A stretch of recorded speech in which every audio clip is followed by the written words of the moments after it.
નમસ્કાર મિત્રો, એનઆઈએમસી જેના गेस्ट ऑफ द वीक सीरीजમાં આપનું સ્વાગત છે।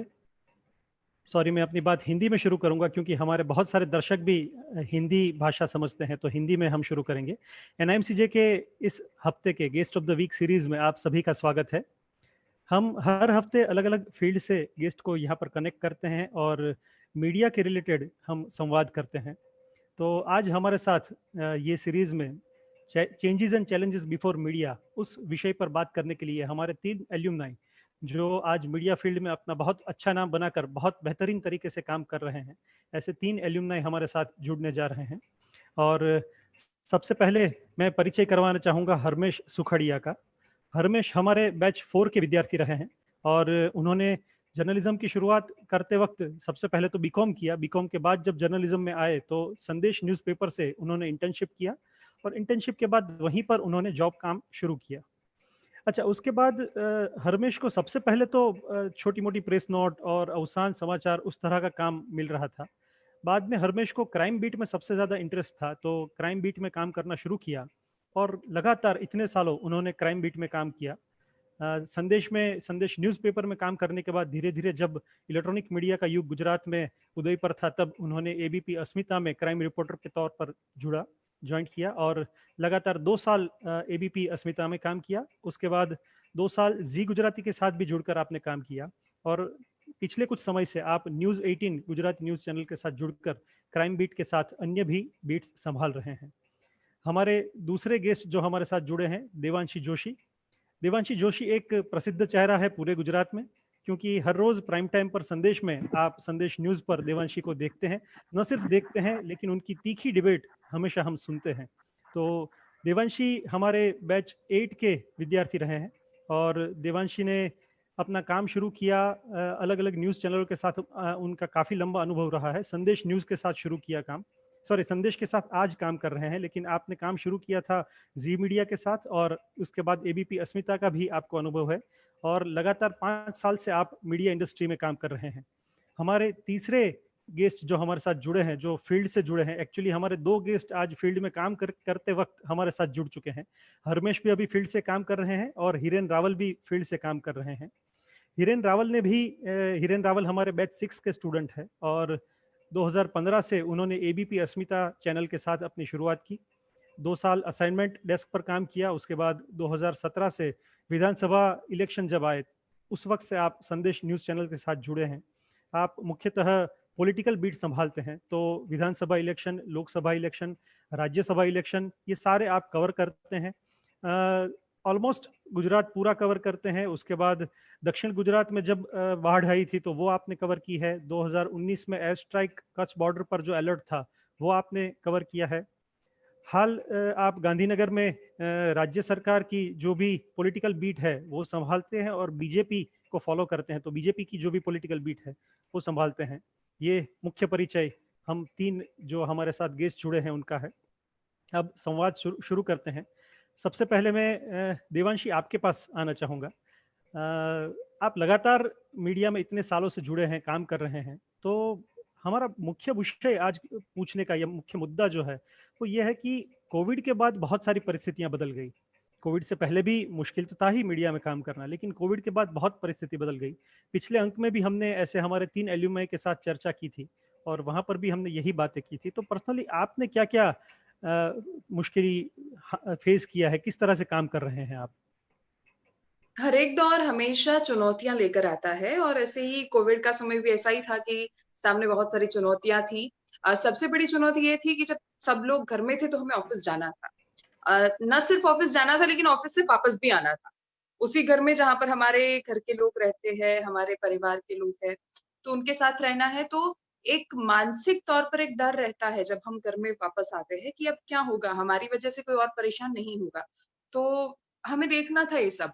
लेकिन उसके बावजूद जब प्रोफ़ेशनली बात करते हैं कि हमने ऑफ़िस में या फिर चैनल में क्या फ़ेस किया, तो सबसे पहले जो हम प्रोग्राम्स की बात करते हैं, जैसे कि आप डिबेट्स की बात करते हो, तो डिबेट्स में गेस्ट कहाँ से आएँगे? अगर ऐसा समय है तो हम किसको बुलाएँगे? कौन आएगा? ऐसे सारे प्रश्न तो हुए। दूसरा कि जब हम गेस्ट बुलाते थे, तो उन गेस्ट में से कोई ना कोई ऐसा समझ सुनने में आया धीरे-धीरे कि अरे हमारे यहाँ पे जो इस वेडनेसडे को आए थे गेस्ट उनको तो कोविड पॉजिटिव हो गया है, तो अब हम क्या करेंगे? तो धीरे-धीरे सबसे अच्छी बात क्या हुई इस समय में, तो इस दौरान जैसे लोगों ने टेक्नोलॉजी का यूज़ करना शुरू किया, जैसे कि हम अभी ज़ूम से जुड़े हुए हैं, तो ऐसे बहुत सारे लोग ऐसे थे, बहुत सारी चैनल्स ऐसी हैं जहाँ पे टेक्नोलॉजी का बहुत अच्छे से इस्तेमाल हुआ। लोग घर से काम करने लगे, किसी ने नहीं सोचा था कि न्यूज़ चैनल में भी घर से काम हो सकता है। अ, हम्म। हालाँकि हमारे यहाँ पे ऐसा एक्सपीरियंस नहीं हुआ, लेकिन बहुत सारी चैनल्स में हमने देखा कि किसी ने कभी नहीं सोचा था कि एंकर्स घर से बुलेटिन पढ़ सकता है। लेकिन वाह। बहुत सारे लोगों ने घर से बुलेटिन किए, अ, बहुत अच्छा होने लगा, मतलब वो अच्छा था, वर्क फ्रॉम होम मीडिया में भी हो सकता है, वो पहली बार देखने को मिला।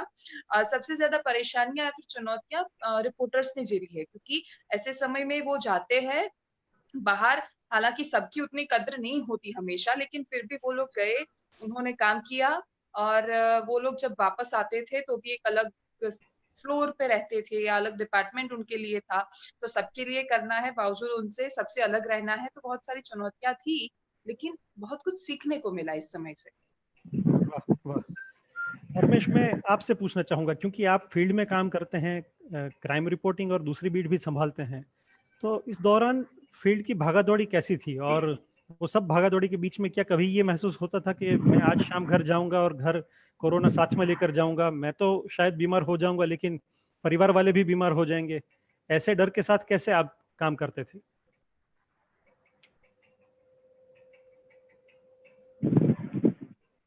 हरमेश, माइक शायद ऑफ है आपका, माइक ऑन करना पड़ेगा।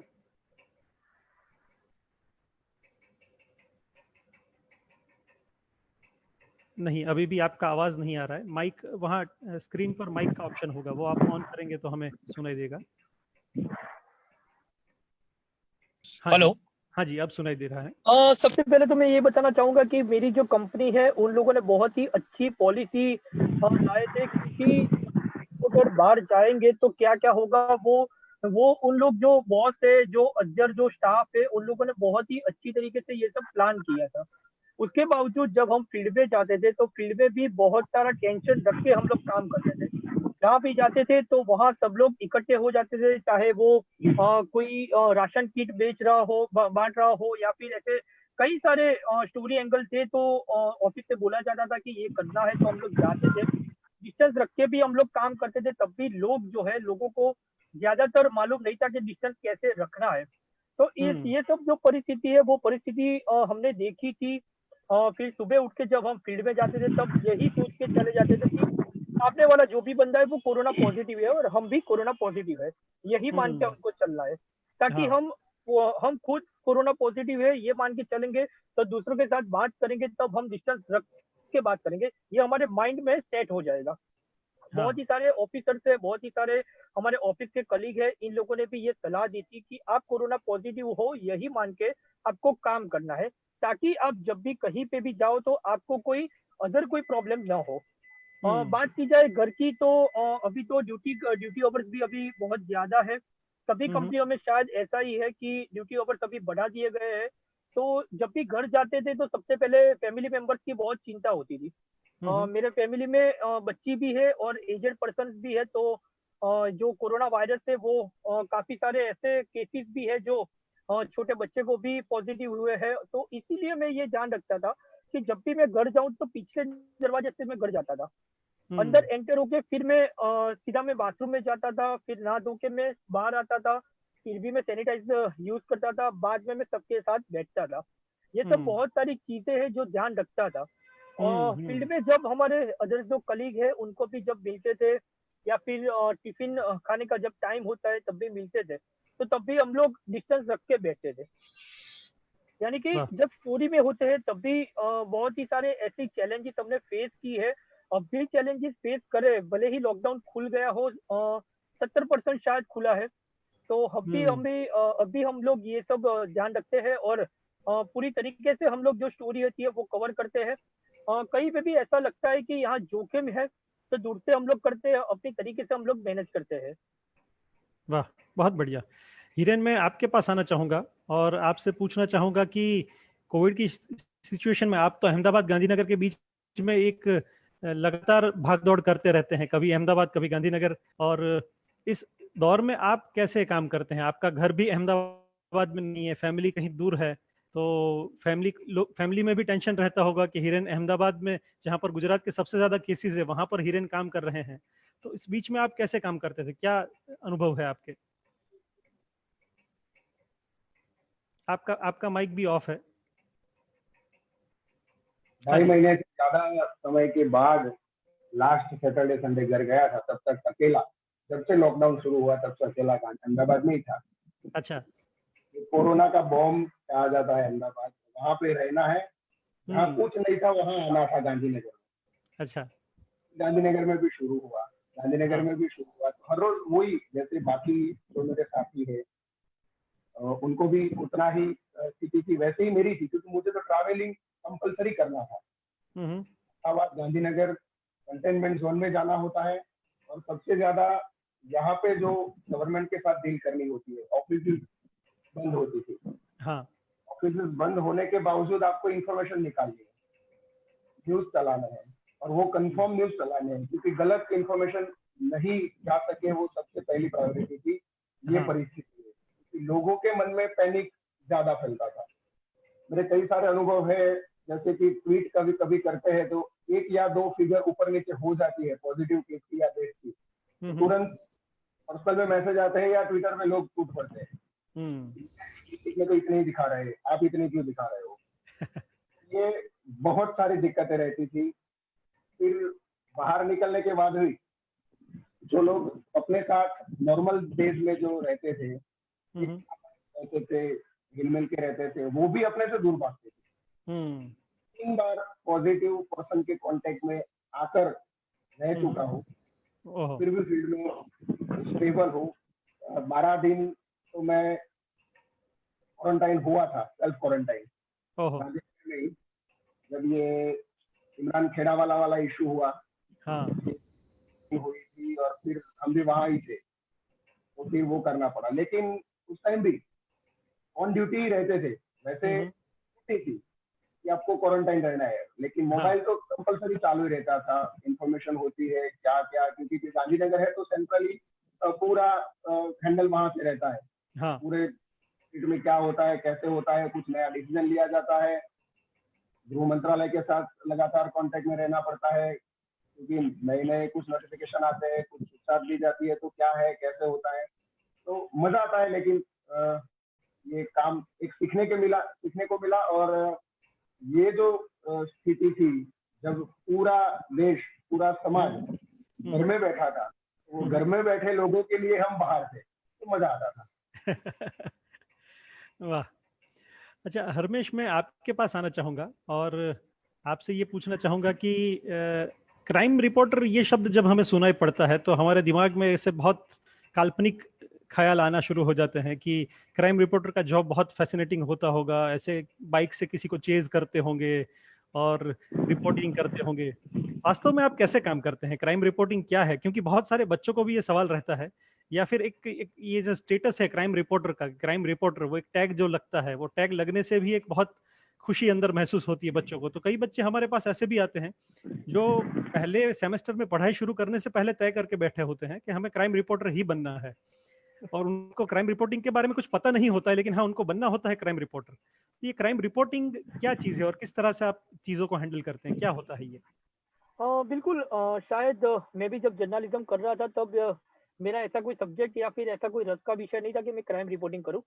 लेकिन जब जब मैं पढ़ाई आगे बढ़ाता गया, फिर मैंने इंटर्नशिप की, तब जाके बहुत सारी बीट के जो रिपोर्टर कलीग जो थे उनके साथ बैठना हुआ। बाद में उन लोगों के साथ जब बैठा तब ये पता चला कि क्राइम रिपोर्टिंग बहुत ही हार्ड है।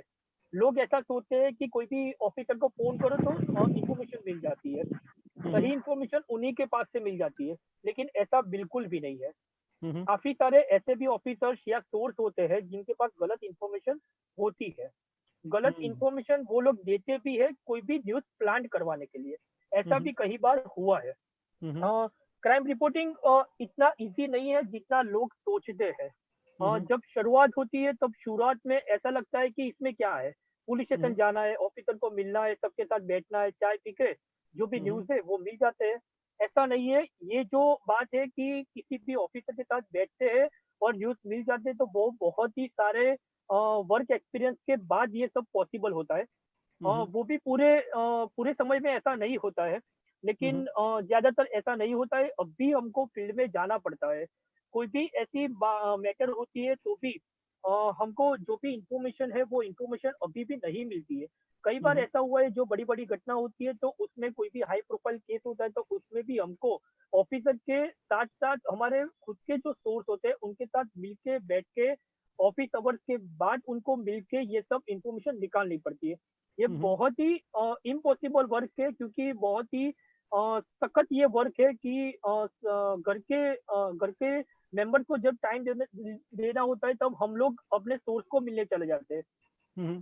तो क्राइम रिपोर्टिंग जो है वो बहुत ही सुनने में बहुत ही इजी शब्द है, और हाँ। जब हम न्यूज पढ़ते हैं क्राइम रिपोर्टिंग के या क्राइम के जो न्यूज देखते हैं या फिर पढ़ते हैं, तब ऐसा लगता है कि ओहो इसमें क्या है, लेकिन ऐसा नहीं है। बहुत सारी ऐसी चीजें ध्यान में रखनी पड़ती है कि क्या लिखना है क्या नहीं लिखना है। ऑफ द रिकॉर्ड भी ऐसी कई बातें आती है जो हमको इग्नोर करनी पड़ती है, जो हम न्यूज में नहीं ले सकते। जब मैंने शुरुआत की तब मैंने सबसे पहले क्राइम रिपोर्टिंग क्या है, मतलब चोरी जो एकदम नॉर्मल चीज है, चोरी है मारा मारी है, ऐसा बहुत सारे इंसिडेंट्स ऐसे अहमदाबाद जैसे बड़े सिटी में होते रहते हैं। तो ये जो इंसिडेंट्स थे उसमें मैं पूरा कवर करता था या फिर मैं पढ़ता था, वो न्यूज में लिखता था, बहुत लंबी लंबी में न्यूज लिखता था। फिर हमारे जो एडिटर या सब एडिटर होते हैं वो लोग बोलते हैं कि भी ऐसी चीज हम लोग नहीं लेते, हमारा जो रीडर्स है वो ऐसी चीजें नहीं पढ़ता है। तो इसलिए बाद में पता चला कि ये जो नॉर्मल जो इंसिडेंट्स होते हैं उससे हमको सिर्फ सीखना होता है। ये सीख के हमको जो भी बड़ा केस होता है या फिर कोई बड़ी घटना होती है तो उसमें हम लोग इजीली हम लोग काम कर सकते हैं। इजीली हमको इंफॉर्मेशन कैसे निकालनी है, क्या न्यूज कैरी करने है, वो सब हमको सीखने को मिलता है। तो मेरी शुरुआत ऐसे ही हुई थी। मैं प्रेस नोट में से जो चोरी चपाटी के जो न्यूज आते हैं वो न्यूज में पढ़ता था, कैसे लिखना है वो सब मैं सीखता था। कोई भी ऑफिसर हो तो उनके साथ मैं बात करता था कि ये न्यूज ऐसे तो छोटे दिख रहे हैं लेकिन इसमें कुछ बड़ा कुछ निकल सकता है, या फिर इसमें कुछ बड़ा है, कोई कंप्लेनेंट है वो कोई हाई प्रोफाइल है। ये सब भी ध्यान रखना पड़ता है, क्योंकि ज्यादातर क्या है कि कोई बड़ा बिजनेसमैन हो तो वो रिपोर्टर के दिमाग में नहीं होता कि ये बहुत ही बड़ा बिजनेसमैन है। उसके घर पे अगर 1 लाख की भी चोरी होती है तो वो बड़ी मैटर हो जाती है। अगर हमारे या आपके घर पे 1 लाख की चोरी होती है तो वो न्यूज ही नहीं है, कोई कैरी भी नहीं करता है।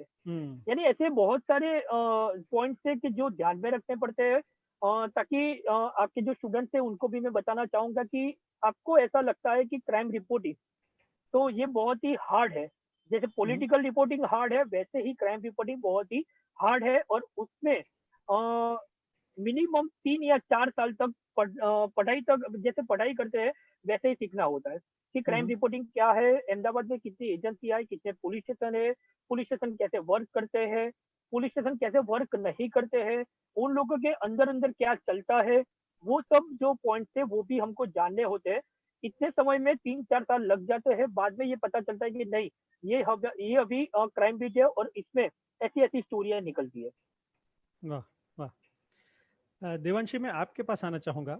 और देवांशी के बारे में मैं एक बात बताना भूल गया कि देवांशी ने बहुत ग्राउंड लेवल से काम शुरू किया था। मतलब एक बहुत दूर के गांव, अहमदाबाद से बहुत दूर ऐसे गांव से निकलकर देवांशी आए, और वैसे पढ़ाई साइंस में की, आपने बीएससी किया, लेकिन बीएससी करने के बाद कैसे मास कॉम की ओर बढ़ा? और क्या पहले से आपका सपना था कि मुझे एंकर बनना है, मास कॉम में आना है, या फिर किस वक्त पर यह तय हुआ कि आपको यहाँ पर मीडिया में आना है?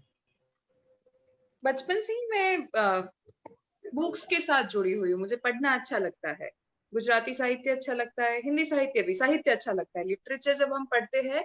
और दूसरा फिर न्यूज पेपर्स में पढ़ती थी, सप्लीमेंट्स पढ़ती थी, अच्छा लिखती भी थी। और स्कूल के टाइम से ही मैं ड्रामा भी करती थी, मैं इलोक्यूशन में पार्टिसिपेट करती थी, डिबेट्स में पार्टिसिपेट करती थी।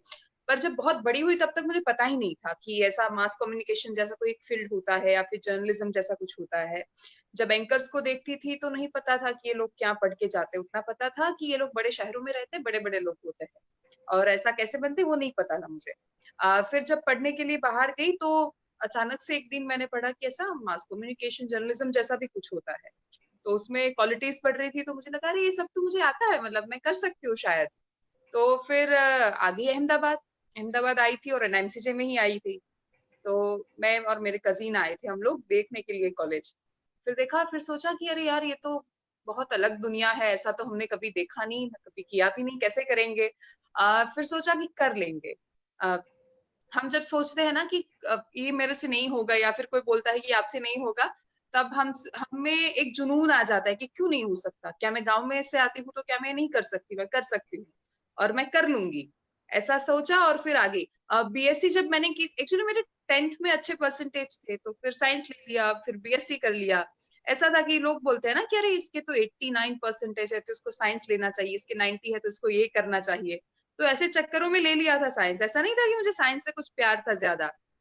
अच्छा पढ़ रही थी, नंबर्स आ जाते थे, तो सबको लगता था अरे ये तो बहुत अच्छी है, साइंटिस्ट बन जाएगी, पर मुझे नहीं बनना था। सबसे बड़ी बात, मैं माइक्रोबायोलॉजी कर रही थी तो उसमें जैसे अब तो सबको पता है वायरोलॉजी सबके दिमाग में आ गया है कोविड की वजह से।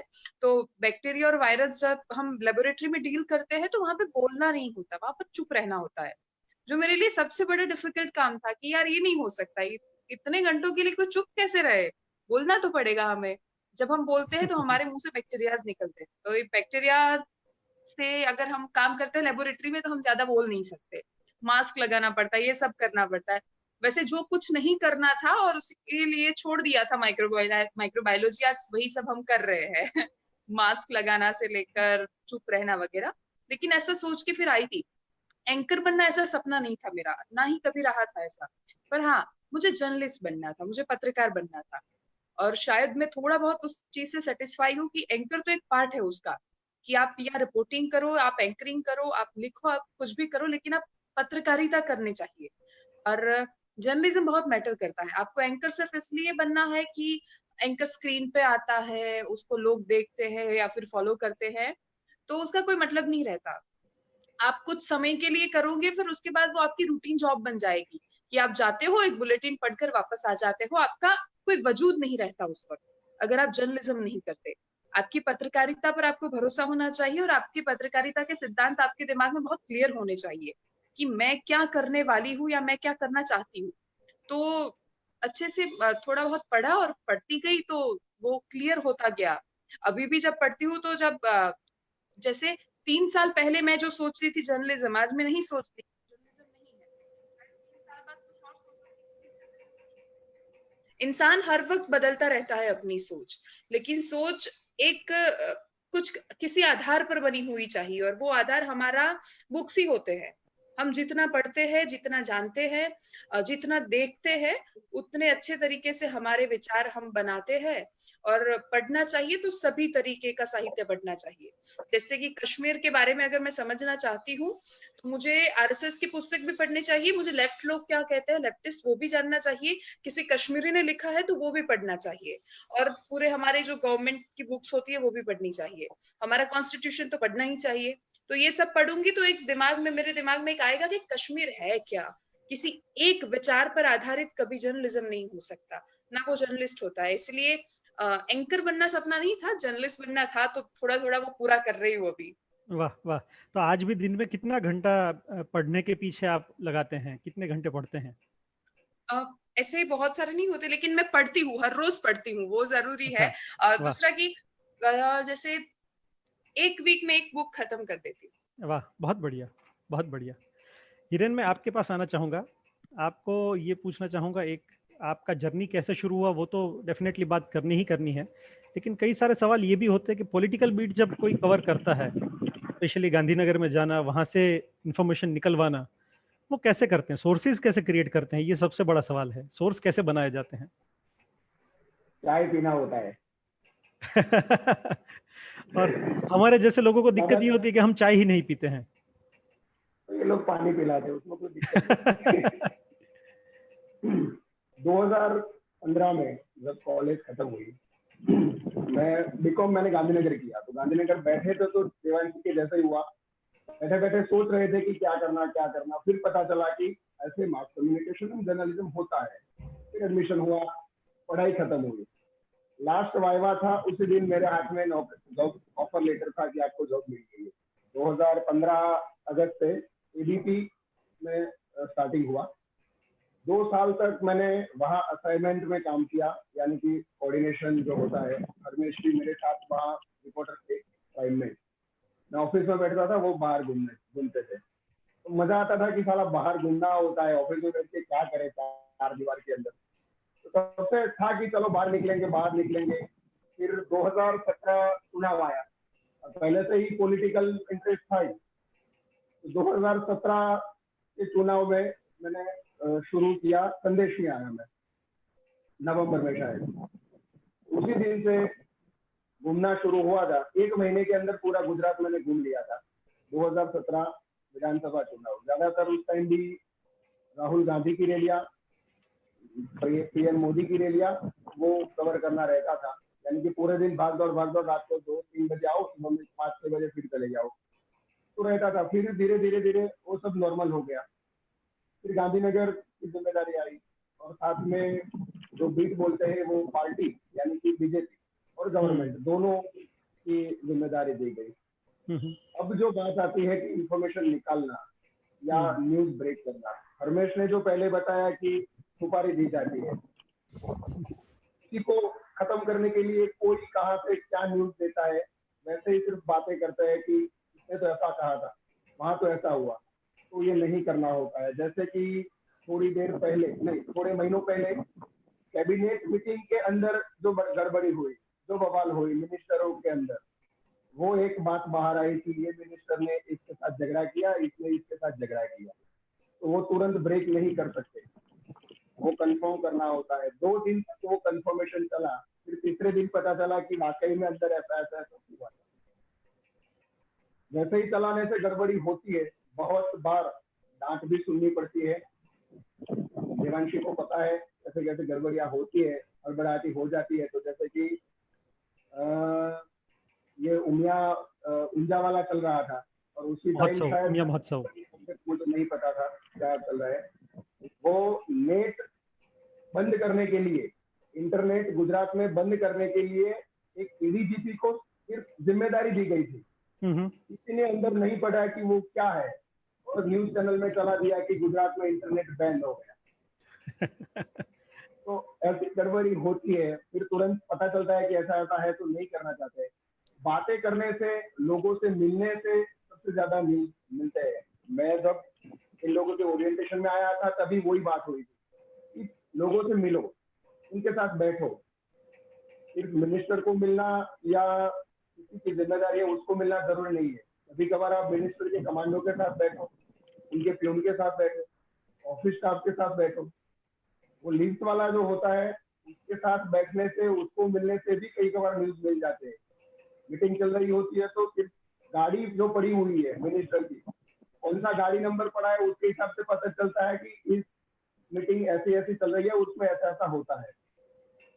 जैसे ही कोरोना में एंट्री नहीं थी जाने के लिए मिनिस्ट्री हाउस में, क्या होता है, तो हम मंत्री निवास के बाहर खड़े रहते थे, और जो गाड़ियां जाती थी वो गाड़ियां देख के, उसकी पायलटिंग कार देख के, अगर होम मिनिस्ट्री के ऑफिसर है तो उनके कौन सी रैंक के ऑफिसर जा रहे हैं, उनके स्टार, गाड़ी के आगे स्टार लिखे होते हैं, वो देख के पता चलता है कि इस डिपार्टमेंट की मीटिंग होगी।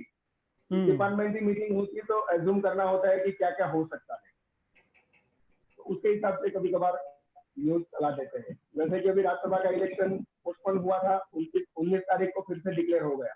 तो अभी डिक्लेयर होने के बाद क्या हो सकता है, 2 बीजेपी के एमएलए अभी कोरोना के जपेट में है, तो वो वोट करने के लिए आएंगे कि नहीं आएंगे, नहीं आएंगे तो क्या होगा, तो वो वैसे ही नहीं चला सकते। एक बार कंफर्म करना होता है।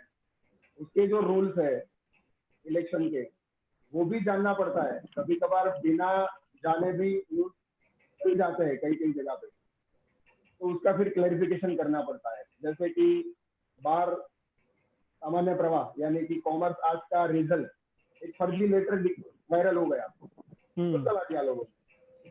मुझे भी फोन आया कि क्या करना है, मैंने बोला नहीं ठहरो। मैंने बोला कि सब लोग चला रहे हैं, तुम नहीं दे रहे हो। मैंने बोला नहीं चलाना है।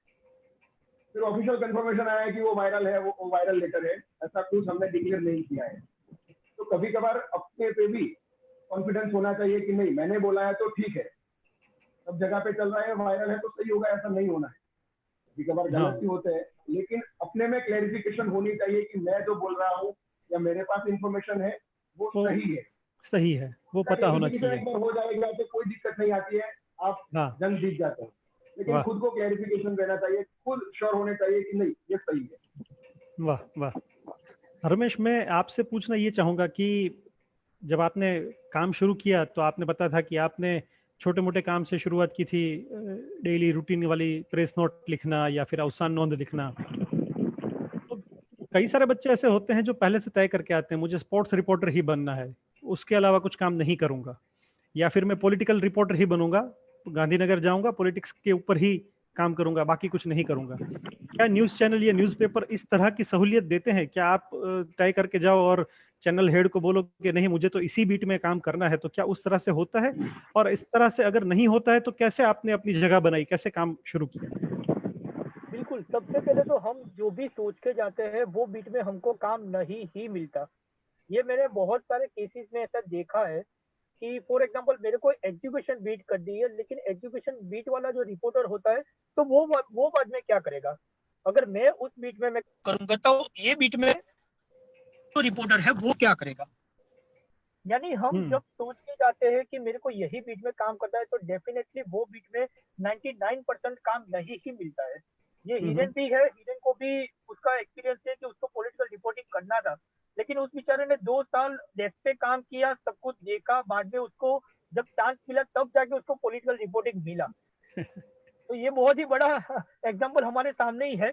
हाँ। मैंने भी ऐसा सोचा नहीं था कि मैं क्राइम बीट करूंगा, लेकिन जब जब मैं पहले मैं किसी की प्रेस नोट लिखता था पॉलिटिकल, यानी गांधीनगर से जो प्रेस नोट आती है उसमें से मैं 2-3 लाइन लिखता था, क्योंकि वो क्या है कि वो सीनियर रिपोर्टर होते हैं तो वो लोग ये काम शायद नहीं करते, तो हमारे जैसे ट्रेनी थे तो उनको दे देते थे। तो वहां से मैं सीखा, फिर मैंने अवसान नोट भी लिखी थी। जो ऐसा बोला जाता है कि न्यूज़पेपर में आप कुछ भी कर सकते हो, लेकिन अवसान नोट लिखी यानी आप सब कुछ कर सकते हो, क्योंकि अवसान नोट ये बहुत ही हार्ड वर्क है। अगर अच्छा। अगर कोई भी एड्रेस है जिसके घर पे बैठना है और उसका एड्रेस है D203, अगर हमने D302 कर दिया तो सब लोग वहीं पे चले जाएंगे। हाँ। और ऐसा हुआ भी है, कभी कई बार ऐसा हुआ है, ताकि मेरे से ऐसी गलती अभी तक नहीं हुई है। हाँ। तो मैंने ऐसा सोचा नहीं था कि क्राइम बीट ही करना है। और अगर जो लोग नए जो स्टूडेंट्स हैं वो लोग ऐसा सोचते हैं कि मेरे को स्पोर्ट्स ही करना है या फिर क्राइम करना है, पॉलिटिकल करना है, तो ये बिल्कुल वो लोग उनके दिमाग से निकाल दे कि उनको ऐसा काम 99% नहीं ही मिलेगा। उनको पहले जॉब ढूंढनी है, जॉब मिल जाती है, बाद में उनके जो एडिटर्स है या फिर उनके जो बॉस है वो लोग जो भी काम देते हैं वो उन लोगों को करना चाहिए। उससे उनको एक्सपीरियंस मिलेगा, बाद में उनका जो सब्जेक्ट है, उनको जिसमें रस है, वो भी साइड में वो लोग देखते रहे, ताकि वो लोग उनकी जो रस का विषय है उसमें वो लोग ध्यान रखेंगे, और ऐसे न्यूज में वो लोग ध्यान रखेंगे और डीप में देखेंगे, तो शायद ऐसा हो सकता है कि उनको उनकी जो मनपसंद बीट है उसका काम मिल सकता है। लेकिन ज्यादातर ऐसा नहीं हुआ है।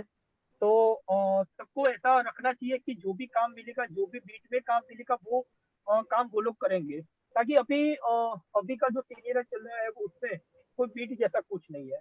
ये बहुत ही फ्रेंकली है। हाँ। कोई भी बीट नहीं है। हिरेन है, हिरेन को भी पता है, वो पॉलिटिकल के साथ साथ वो गांधीनगर में कोई कार्यक्रम है, किसी का कोई कार्यक्रम है तो वो भी उसको देखना पड़ता है।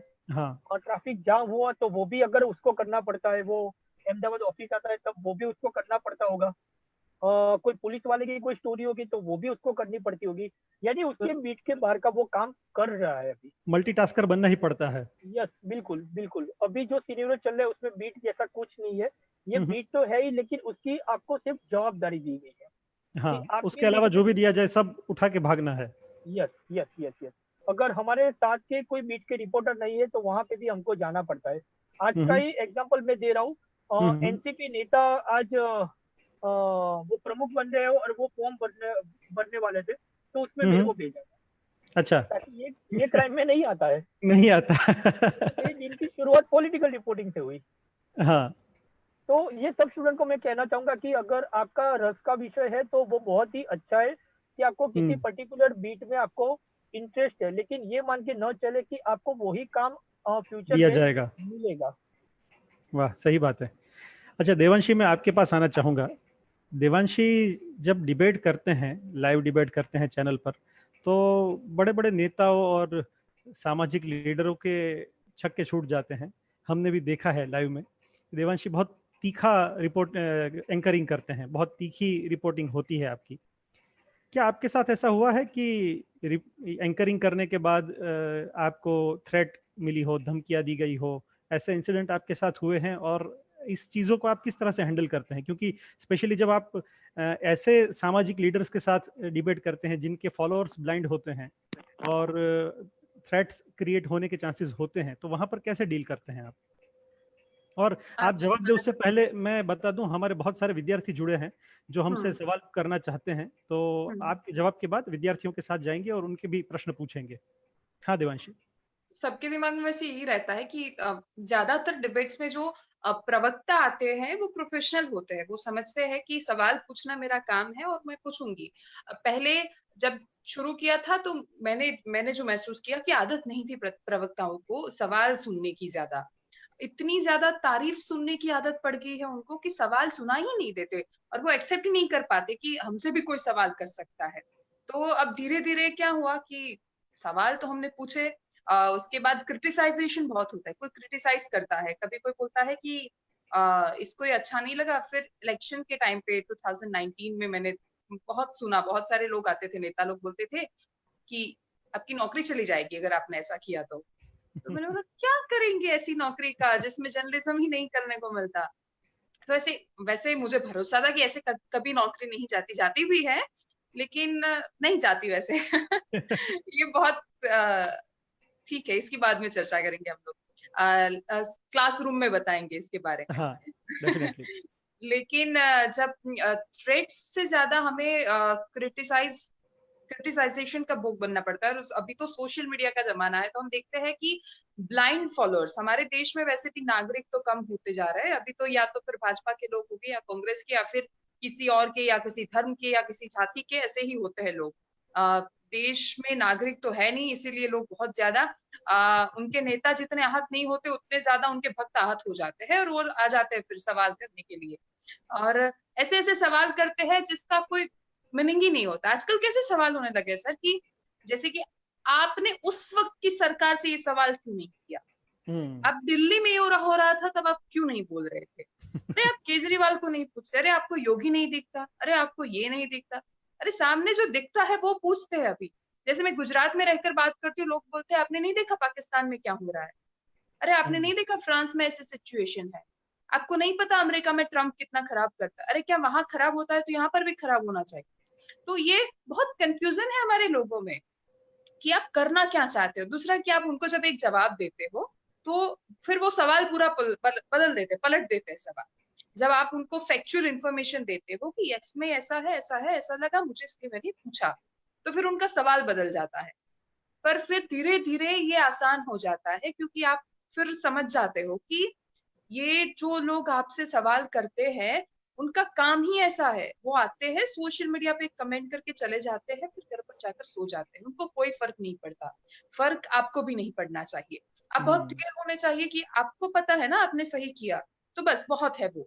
आपको नींद आनी चाहिए कि मैं बायस नहीं थी, मैं न्यूट्रल थी, मैं जर्नलिज्म एथिक्स के बाहर कुछ नहीं कर रही थी। वाह और दूसरा, वाह। एंकर का मतलब ऐसा नहीं होता कि आप किसी को भी चिल्लाकर चुप करवा दो या फिर आप किसी को भी ऐसा कुछ भी, मतलब आजकल जो टीवी डिबेट्स होने लगे सब कुछ क्रिटिसाइज करते हैं स्पेशली जर्नलिज्म के स्टूडेंट्स। लेकिन मैं इसलिए फिर से बताना चाहती हूँ कि आप जर्नलिज्म में आते हो तो आप ये देखकर तो कभी मत आना कि आपको ऐसी फ्रीडम मिल जाएगी एक दिन कि आप किसी को भी चुप करवा दोगे। आप किसी को चुप करवाने के लिए वहां पर नहीं बैठे हो, किसी के लिए बोलना है आपको। वाह वाह। जो खुद नहीं बोल पाता उसके लिए आपको बोलना है, इसीलिए आप जर्नलिज्म करते हो, आपको इसलिए आप जनता की एंकर। आवाज बननी है। हाँ एग्जैक्टली, तो बस ये थोड़े फंडा क्लियर होने चाहिए जर्नलिज्म में आने से पहले। वाह वाह, बहुत बढ़िया। मैं विद्यार्थियों को रिक्वेस्ट करूंगा कि जो विद्यार्थी सवाल पूछना चाहे वो अपना कैमरा और माइक ऑन करे और यहाँ पर जुड़ के सवाल पूछे। जॉय कुछ सवाल पूछना चाहते थे। हाँ Joy. Good morning everyone, thank you so much, आप लोग सब आए, बहुत अच्छा लगा ये सुन के, क्योंकि ये सारी चीजें जो हैं, जो कौशल सर ने आज जो सारे प्रश्न पूछे हैं, वो अमूमन बहुत ज्यादा हमारे अंदर रहती है, जिनको शायद कोर जर्नलिज्म से बहुत ज्यादा प्यार है, चाहे वो हरमेश सर हो, हिरेन सर हो, देवांशी मैम हो। क्योंकि कौशल सर ने देवांशी मैम का नाम तो मेरे सामने भी बहुत बार लिया है कि ये देखो ये बहुत प्राइम टाइम एंकर है और ये ऐसी हीटेड डिबेट होती है और ऐसा होता है। तो मैम आपके बारे में तो पता ही था मेरे को पहले से। पर खैर, मैं क्वेश्चंस जो मेरे पास आज कुछ है, पहले तो मैं कुछ 4-5 छोटे छोटे क्वेश्चंस हैं, तो मैं हरमेश सर से पहले क्वेश्चन पूछना चाहूंगा, क्योंकि वो न्यूज 18 गुजराती में काम कर रहे हैं। तो नॉर्मली जो होता है सर, ये देखा गया है कि हर चैनल के अपने अपने रीजनल लैंग्वेज में अपने अपने चैनल्स हैं। जैसे कि न्यूज 18 का एक अपना नेशनल चैनल है। एज अ ले मैन, मैंने जितने कॉमन मतलब जितने कॉमन सिटीजन से मेरा मुठभेड़ रहा है, एज मैं एक इंडियन एयरफोर्स के इन्वायरमेंट में बड़ा बड़ा हूँ, तो मैंने बहुत all India over 7-8 states travel किया है। मैंने बहुत सारे लोगों से मिला हूँ, बहुत सारे दोस्त हैं मेरे ऑल ओवर द इंडिया। तो उनसे जब मैं बात करता हूँ जो जर्नलिज्म या मास कम्युनिकेशन को उतने अच्छे से नहीं जानते, वो लोग हर चैनल को किसी एक पर्सन के हिसाब से देखते हैं, जैसा कि आज हो गया है कि a government is a man के हिसाब से देखा जाता है, विच इज नॉट पॉसिबल। तो उसी तरीके से एक channel is run by someone, तो ये चीज देखा गया है। जैसे ही न्यूज टीवी 18 न्यूज 18 के जो प्राइम टाइम नेशनल रिपोर्टर के जो प्राइम टाइम जर्नलिस्ट हैं, उनकी काफी आलोचनाएं अभी होती हैं। तो क्या उसकी वजह से भी आप जो रीजनल चैनल्स हैं जो शायद अपने लेवल पे सही कर रहे हैं, अच्छा कर रहे हैं, उनको उसकी तरह जोड़ा जाता है और क्रिटिसिज्म वैसा मिलता है उसकी वजह से?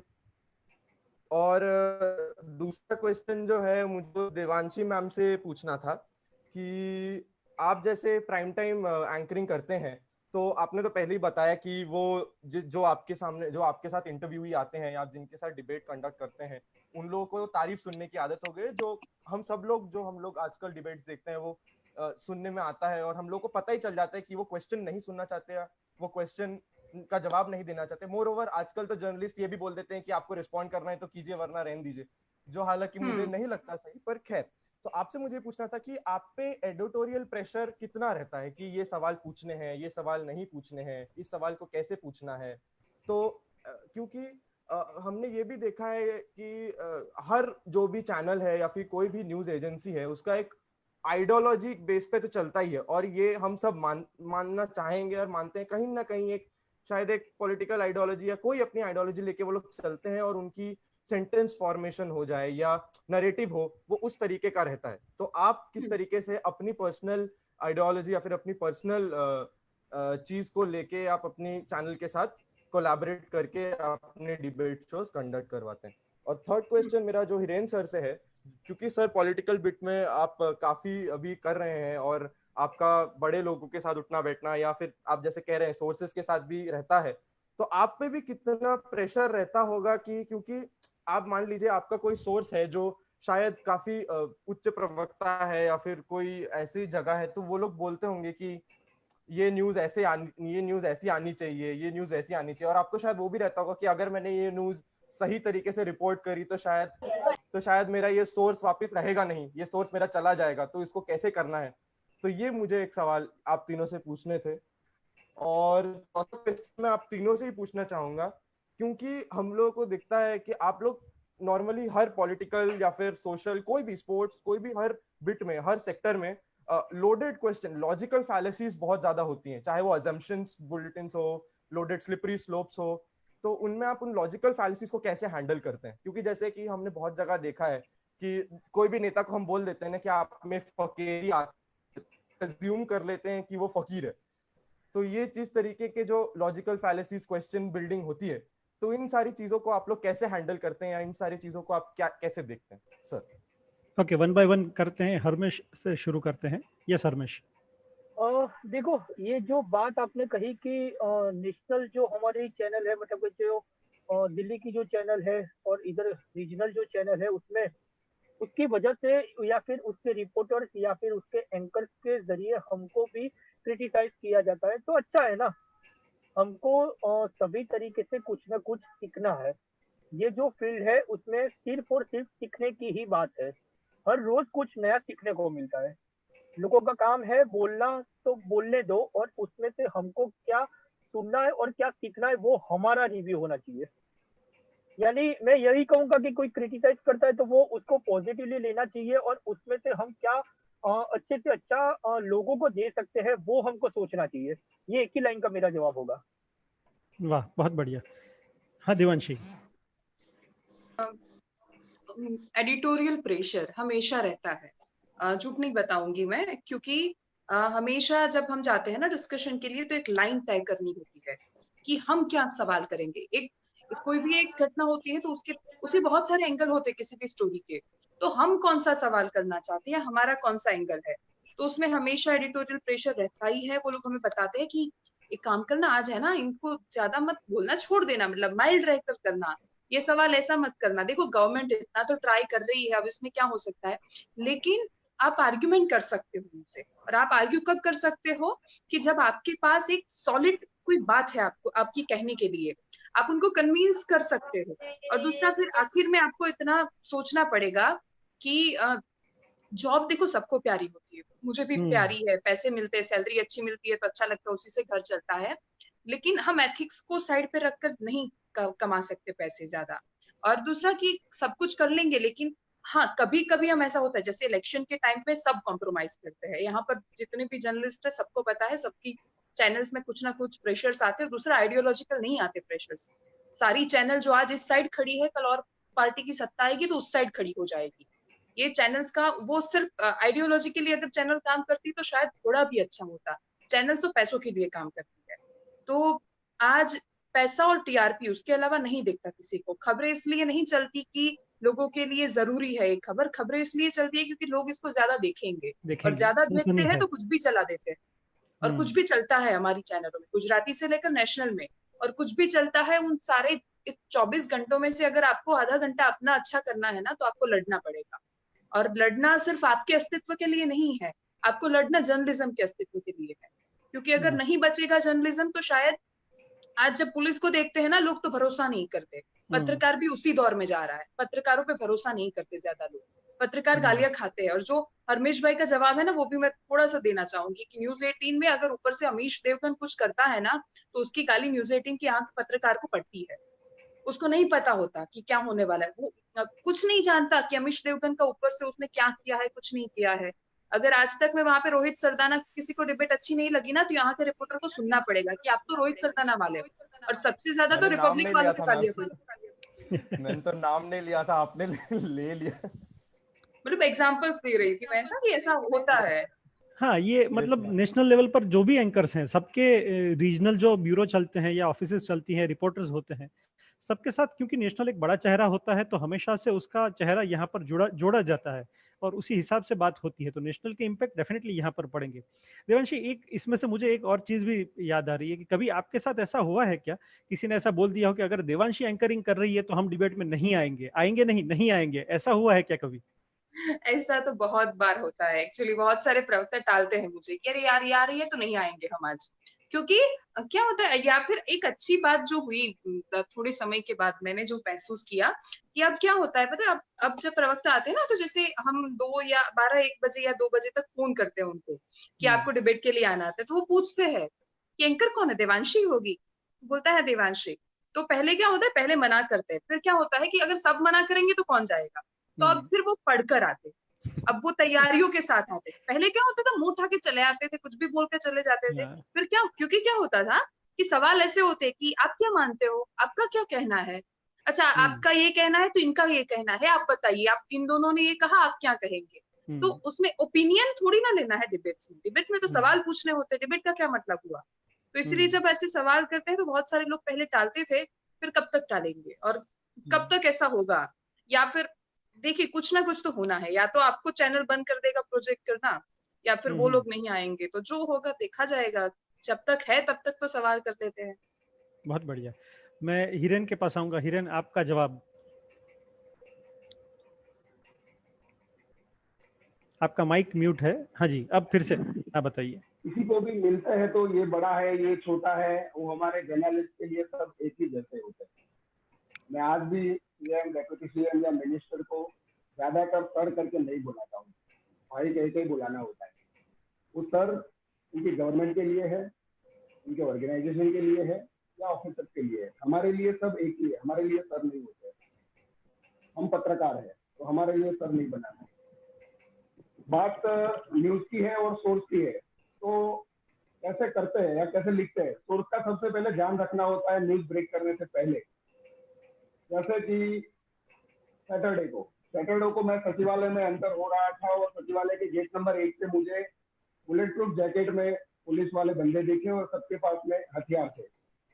मैं 1 नंबर से निकला, 4 नंबर के गेट पे गया, तो वहां पे भी यही सिचुएशन था। तो फिर पहचान से हर रोज आना जाना रहता है, तो मैंने पूछा क्या है, बोले सर कुछ नहीं, वैसे ही रूटीन है। मैंने बोला रूटीन तो आप लोग नहीं पहनते हो। तो कुछ नहीं है, जम्मू कश्मीर में सब खत्म हो गया तो फिर ड्रिल के जैसे। ठीक है। फिर मैंने एक आईपीएस अफसर को फोन किया, व्हाट्सअप कॉल करना होता है, सीधा फोन नहीं करते, यही कभी बात हुई। तो उन्होंने भी बोला कि नहीं बता सकते कुछ, ऐसे कुछ नहीं है, लेकिन ठीक है कुछ नहीं बता सकते, वही वर्ड थे। फिर गवर्नमेंट में एक मिनिस्टर को फोन किया, तो वहां से भी गोल सब हुआ। फिर तय किया कि क्या करना है, अगर आपने ब्रेक नहीं किया तो दूसरा बंदा ब्रेक कर देगा कहीं से ना कहीं। तो कैमरामैन को बोला कि वो विजुअल बनाए और पता न चले कि ये न्यूज आपने ऐसे ब्रेक किया है, पूरा उसको घुमा के और अलर्ट दिया गया है। गांधीनगर में अलर्ट बढ़ाया गया है, गुजरात में भी ऐसा होगा, वो करके डाल दिया और सबसे लास्ट में लिख दिया सूत्र। तो ये कंफर्मेशन करके नाम नहीं लिखना हो। कभी कभार उसी दिन उसी टाइम न्यूज ब्रेक नहीं करने होते हैं। जैसे कि कल मैं 3 लोगों से मिलने के लिए गया था, तो मिनिस्ट्री में या गवर्नमेंट में लोग, राज्यसभा का इलेक्शन आ रहा है, तो क्या वो गोल बातें करते हैं, तो उसमें से कुछ ना कुछ निकलता है। तो उसी टाइम ब्रेक करना नहीं होता है। उसी टाइम ब्रेक किया तो पता चल जाएगी कि आपने यहाँ से ही इंफॉर्मेशन लिया है, यहाँ से ही ब्रेक किया है, भले ही आप सूत्र लिखो। इनका भी सोर्स है, वो अलर्ट रहता है। कभी कभार आपके टेलीफोन भी रिकॉर्ड होता है, आपने किसके साथ क्या बात की, वो रिकॉर्ड होते हैं। वो आपको भी वो बोलते हैं कि क्या हुआ, कल टेलीफोन पे बात हुई थी तो ऐसा बताया था। तो फिर पता चलता है कि वो आपने बात की थी, तो वो यहाँ पे भी पता चल गया है। ध्यान रखना होता है, सोर्स को संभालने रखता है। मैंने ओरिएंटेशन में भी बोला था कि चाय पियो, सबसे ज्यादा सोर्स के साथ बैठने के जो टाइम है वो चाय पीने का होता है। इवन की officer, top IAS IPS officer के पास भी मैं आज भी फोन करके बोलता हूँ कि सर क्या कर रहे हो, चाय पीने के लिए आना है। वो चाय पीने में आपको न्यूज मिल जाते हैं, और वो न्यूज एक हफ्ते बाद, थोड़े समय बाद ब्रेक करते हैं। जैसे कि ये गांधीनगर महात्मा मंदिर में एक बड़ा कार्यक्रम हुआ था यूएन का, वो बर्ड्स वाला जो कार्यक्रम था, वो मुझे एक हफ्ते पहले मैंने फोन देने के लिए तो बोला कि यार ये प्रिपरेशन में ये है। बोले क्या हुआ, ये यूएन वाले आ रहे हैं, पीएम साहब आने वाले हैं। ठीक है, 1 महीने 15 दिन के बाद मैंने वो न्यूज ब्रेक किए थे, उसी टाइम नहीं। तो वो कभी कभार ध्यान रखना पड़ता है। सोर्स को भी दिक्कत होती है, कभी कभी आप मिलके निकलते हो और न्यूज ब्रेक हो जाते हैं, बोलते हैं कि ऐसा हुआ, ऐसा बोला, लेकिन रूटीन हो जाता है, बहुत चिंता करने की जरूरत नहीं है। लेकिन चाय पियो, वो सबसे अच्छी बात है, लोगों से मिलो और चाय पियो। वाह वाह, बहुत बढ़िया। अच्छा, दूसरे विद्यार्थी प्रश्न जो पूछना चाहते हैं, अपना कैमरा ऑन करके, माइक कैमरा ऑन करके प्रश्न पूछ सकते हैं।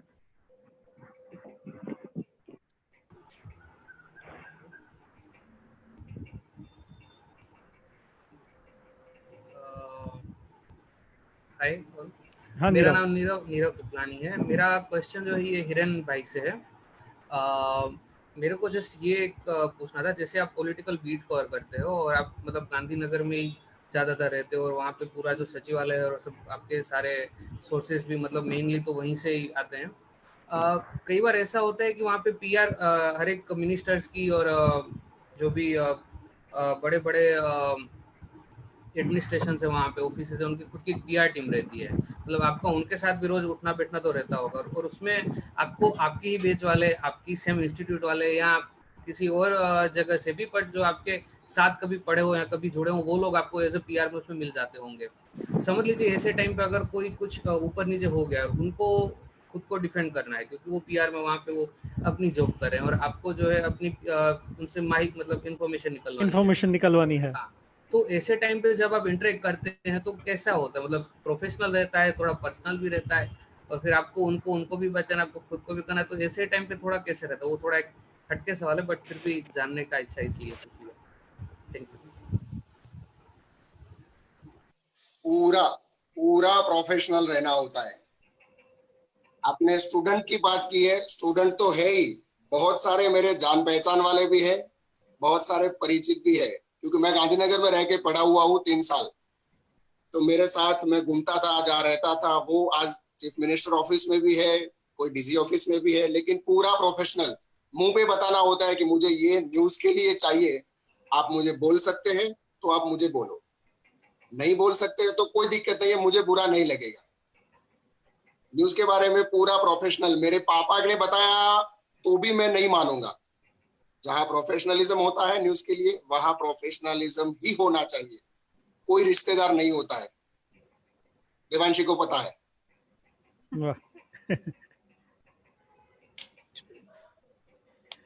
क्वेश्चन मेरा हालांकि वो पीआर वाले अपना अच्छी अच्छी बातें बोलते हैं, उसमें से हमको जो नेगेटिव निकालना है वो निकाल के न्यूज बना सकते हैं।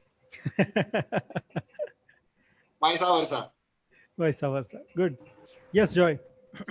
हाँ, मैंने क्लास में आप तीनों से ही मैं पूछना चाहूंगा कि वो लॉजिकल फैलेसीज जो होती हैं, बिल्ट इन असम्पशंस होते हैं, लोडेड क्वेश्चन होते हैं, जैसे देवांशी मैम ने बीच थोड़ी देर पहले कहा कि आपने वो नेता के बारे में क्यों नहीं देखते, ये 70 साल से क्या हो रहा है आप वो क्यों नहीं बोलते, या फिर अभी क्या हो रहा है वो पहले क्यों नहीं होता था, आप वो क्यों नहीं करते। ठीक है, तो इन तरीके के लॉजिकल फैलेसीज जो होते हैं, जो क्वेश्चंस को डाइवर्ट करने की कोशिश की जाती है, फिर क्वेश्चंस को अलग तरीके से की जाती है, वो चाहे रिपोर्टिंग में हो या फिर कोई भी बिट करने में हो, वो आप लोग कैसे देखते हैं? मतलब वो चीज को आप कैसे हैंडल करते हैं, आप कैसे वापस क्वेश्चन का ही आंसर निकालने की कोशिश करते हैं? इंटरव्यूज में और डिबेट्स में ऐसा सबसे ज्यादा होता है कि आप सवाल कुछ पूछते हो और ज्यादातर आप डिबेट्स में देखना, आप कुछ भी सवाल करो, प्रवक्ता जवाब वो ही देते हैं जो उनको देना होता है, क्योंकि उनकी भी क्लासेस लगती है, उनके लिए भी यहाँ सिखाने लोग आते हैं, उनको भी ऐसा बताया जाता है कि आपको यही बोलना है। और फिर अब तो क्या होने लगा है कि जैसे एंकर वाइज उनको ट्रेनिंग दी जाती है, ऐसा कि ये एंकर है तो इसी तरीके से सवाल करेगी। तो अब जैसे पहले वो लोग है ना, जैसे एंकर्स को जितना ट्रेनिंग मिलता है ना, उससे ज्यादा प्रवक्ताओं को मिलता है। और इसलिए देखना कि बहुत सारी डिबेट्स ऐसी होती है कि जहां पर प्रवक्ता जीत जाते हैं डिबेट्स। ये जीतना मतलब अपना जवाब देकर चला जाना। तो उसमें क्या होता है कि उनको इसीलिए इतना ज्यादा सिखाया जाता है, लेकिन एंकर को अपने दिमाग में ये रखना चाहिए, सबसे पहले वो क्लियर होना चाहिए कि उसका सवाल क्या है। बहुत बार दिक्कत ये होती है कि बिना कुछ पढ़े या फिर सब्जेक्ट बोला कि इस पे करना है तो गोल गोल बातें करके चले जाते हैं, लेकिन उसके ऊपर रिसर्च नहीं होता। काउंटर क्वेश्चंस एंकर्स के सामने भी आते हैं, क्योंकि वो जब बताएंगे कि 1948 में ये हुआ था और 1967 में हुआ था, तो आपको पता होना चाहिए, क्योंकि अगर वो झूठ बोलता है तो हम तुरंत करेक्ट कर पाए कि नहीं ऐसा नहीं था, 1948 में आप गलत कोट कर रहे हो। सरदार पटेल को सबसे ज्यादा गलत कोट किया जाता है फॉर एन एग्जाम्पल। तो आपको तो पता होना चाहिए ना कि पटेल ने क्या कहा था, तो आप करेक्ट कर पाओगे उसको। या फिर नेहरू ने क्या किया था, या फिर किसी और नेता ने। आपको अगर नरसिम्हा राव की गवर्नेंस के बारे में पता नहीं और कोई फिर जीडीपी की बात करेगा तो आप कैसे उसको बताओगे। कोई 91 के एलपीजी मॉडल की बात करता है और कुछ भी बोलता रहता है, तो आप उसको कैसे करेक्ट कर पाओगे? आप कैसे बता पाओगे कि कौन सी कंपनी कब बिकी? जब कंपनी बिकने की बात आती है तो लोग बहुत गलत आंकड़े पेश करते हैं कि इस सरकार में इतनी बिकी, इन्होंने इतनी बिकी। आपको पता होने चाहिए कि कौन सी सरकार में कितनी गवर्नमेंट कंपनी बनी और कौन सी सरकार में कितनी बिकी तो उसके पीछे की वजह क्या थी। क्या ऐसी कंपनी बिकी थी जो प्रॉफिट नहीं कर रही थी और बिक गई, या फिर प्रॉफिट कर रही है फिर भी उसको बेच दिया गया? अब जब LIC बेचने की बारी आएगी तब जब ऐसी डिस्कशन होगी फॉर एन एग्जाम्पल, तो हमें पता होना चाहिए वो कब फॉर्म हुई थी, क्या हुआ था। जरूरी नहीं है कि हमें सब पता हो, लेकिन हमारे सामने जब सब्जेक्ट आता है उसके बाद तो हमें उसके ऊपर पढ़ना ही है। इंटरव्यूज में ऐसे होता है। और दूसरा, आपको प्रभाव में नहीं आना किसी भी नेता की। जब हम इंटरव्यूज में जाते हैं ना, तो फॉर एन एग्जाम्पल कोई बड़ा नेता है तो जो मुझे पसंद है, मुझे अच्छा लगता है कि अरे यार ये अच्छा बोलता है, या फिर ये अच्छा है, इसका काम अच्छा लगता है, लेकिन जब मैं उसका इंटरव्यू करती हूँ तब मैं जर्नलिस्ट हूँ और मुझे उससे सवाल करने हैं। बहुत सारे ऐसा होता है कि कोई प्रवक्ता की स्टाइल अच्छी लगती है हमें, या कोई नेता अच्छा लगता है, लेकिन अगर एक बार हम उसके प्रभाव में आ गए ना, तो हम नहीं पूछ पाएंगे उसको सवाल। इसलिए उसके प्रभाव में से बाहर और एक छोटी सी चीज जो मैं ऐड करना चाहती हूँ कि बहुत सारे लोग मुझे बताते हैं, और आजकल तो इतना ज्यादा हो गया, अरे आप बहुत निर्भीक हो, आप बहुत निडर हो। मुझे सिर्फ एक छोटा सा कंफ्यूजन था, और मैं हमेशा उनको बताती हूँ कि मेरी सरकार से मैं सवाल करती हूँ तो उसमें मुझे भय नहीं होना चाहिए। उसमें मुझे कैसा डर? मेरी सरकार है, मेरी चुनी हुई सरकार है, तो मैं उसको सवाल करती हूँ तो उसमें मुझे डर नहीं होना चाहिए। हाँ, अगर मैंने किसी टेररिस्ट से सवाल किया है और उसके बाद अगर आप मुझे बताते हो कि आप बहुत निर्भीक हो, तब ठीक है, बाकी तो मैं जर्नलिस्ट हूँ। हिरेन सर से भी यही सेम क्वेश्चन है मेरा, क्योंकि हिरेन सर भी रिपोर्टिंग करते हैं ऑन ग्राउंड, तो वो भी क्वेश्चन पूछते होंगे और उस वक्त लोग घुमा फिरा के आंसर देते होंगे। तो हिरेन सर, आप किस तरीके से ये इन तरीके के क्वेश्चंस के आंसर निकालते हो? घुमा फिरा वाले के भी आप आंसर कैसे एक्सट्रैक्ट कर लेते हो? हमको पहले तो पता होना चाहिए कि हमको क्या बुलवाना है, हमें क्या चाहिए। फॉर एग्जाम्पल, लॉकडाउन पार्ट 4 शुरू हुआ, उसके बाद एक बात आई कि अगर सोशल डिस्टेंसिंग, मास्क वगैरह का पालन नहीं हुआ तो गवर्नमेंट स्ट्रिक्ट हो सकती है। उसके बाद मुझे एक इंटरव्यू के लिए जाना था, तो मुझे पता था कि ये मुझे बुलवाना है, उन्होंने जो तय करके रखा है। मैंने पहले 2 प्रश्न पूछे तो उसमें आंसर नहीं मिला मुझे। मैंने यहाँ तक भी पूछ लिया था कि हम टीवी में या न्यूज़पेपर में देखते हैं कि इतनी सारी भीड़ होती है, ये होता है, तो उन्होंने मेरे सामने ऐसा बोला कि हम भी देखते हैं, हमें भी चिंता होती है, लेकिन लोगों को अपील है, ये करना है, वो करना है। फिर मेरा तीसरा क्वेश्चन सीधा वही टू द पॉइंट गया कि अगर ऐसा ऐसा होता है या ऐसी बातें चलती रहती है सोशल मीडिया में, तो गवर्नमेंट क्या करेगी? तो फिर मुझे चाहिए था, और मेरी चैनल को भी चाहिए था कि हमको ये न्यूज बनाना है। तो वही बात उन्होंने बोल दी कि अगर लोग सोशल डिस्टेंसिंग, मास्क या रूल्स को फॉलो नहीं करेंगे तो हम वो इलाके में, वो सिटी में या वहां पे फिर से सख्ताई से लॉकडाउन कर सकते हैं। मेरा आंसर वहां से मिल गया था। 3 क्वेश्चन के बाद मुझे आंसर मिला था। तो हमको पता होना चाहिए हमको क्या करना है। कल की बात करूं, कल मैं एक मिनिस्टर के पास बैठा हुआ था, ये राज्यसभा की बात चल रही थी। 3 वोट जो है वो बीजेपी को मिलेंगे, नहीं मिलेंगे, मिलेंगे नहीं मिलेंगे। तो बोले कि हम भी सोच रहे हैं कि मिलेंगे। मैंने बोला आप बताओ, आप विधानसभा में इस दिन सेशन चालू था, 4th फ्लोर पे आप इनके साथ मिले हुए थे, इतने घंटे बात हुई, वहां से आप नीचे आए, नीचे आके इसने ये बोला, वहां से तुरंत 15 मिनट के बाद वो मीडिया के सामने आके ऐसा ऐसा बोलता है, तो उनको तुरंत पता चल गया है कि इसको पता है मैंने क्या बात की है और कैसे बात की है। तो फिर वहां से बात खत्म हो गई। तो पहले आप भी श्योर होने चाहिए कुछ भी पूछने के पहले कि मुझे जो पूछना है उसके बारे में मेरे पास पूरी इंफॉर्मेशन है कि नहीं। देवांशी ने जो बताया कि उसके पास्ट में भी क्या क्या है, वो हिस्ट्री हमको पता होनी चाहिए, वरना वो बड़े चतुर होते हैं ये लोग। उनको जो बोलना है वो गोल गोल गोल गोल घुमा के बोल देते हैं। आप उसमें से कुछ काउंटर क्वेश्चन भी नहीं निकाल सकते कभी कभार, तो ध्यान रखना होता है। कौशल सर, एक लास्ट क्वेश्चन पूछ सकता हूँ क्या? हाँ, फटाफट करते हैं क्योंकि अब वक्त खत्म हो रहा है, तो फटाफट एक क्वेश्चन ले लेते हैं। बस एक छोटा क्वेश्चन यही है कि जैसे कि हिरेन सर ने मेरे को बताया, अभी सबको बताया कि न्यूज बिल्डअप करना पड़ता है उनको, उनको जो बुलवाना होता है वही, वो आप उनको पता होता है कि क्या उनको, उनके पास क्या इन्फॉर्मेशन है, उनसे बुलवाना है। तो कभी कभी जैसे कि हमने बात करी कि सामने वालों से प्रेशर होता है, वही अपने को ये न्यूज बनाना है, तो वो न्यूज बनाने के चक्कर में कभी कभी कोई न्यूज इस तरीके से फॉर्मेट हो जाती है या फिर मैनिपुलेट हो जाती है, और आप लोगों को ऐसा पता चलता है कि मैनिपुलेट हो रही है, पर फिर भी आपको वो करना पड़ रहा है, या कुछ ऐसा कोई सिचुएशन बनता है कि ये सिर्फ न्यूज के लिए, या फिर ये न्यूज बनानी है, ये न्यूज छोड़नी ही है, या टीआरपी वाला चीज जो आप लोगों ने बताया, या पढ़ने कंज्यूमर वाला जो आप लोगों ने बताया, तो वो उस चीज के कारण न्यूज पे कितना इफेक्ट गिर जाता है, या न्यूज को फिर आप लोग कैसे ट्रीट करते हैं ऐसे सिचुएशन में?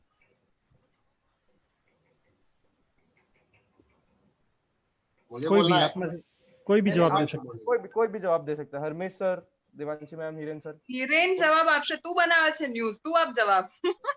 हाँ, न्यूज बनाना यानी कि हम उसका प्रोडक्शन हमको नहीं करना होता है। पहले तो कि मुझे मेरे माइंड में ये ख्याल आया और मैं उसको न्यूज बनाऊंगा, ऐसा नहीं होता है।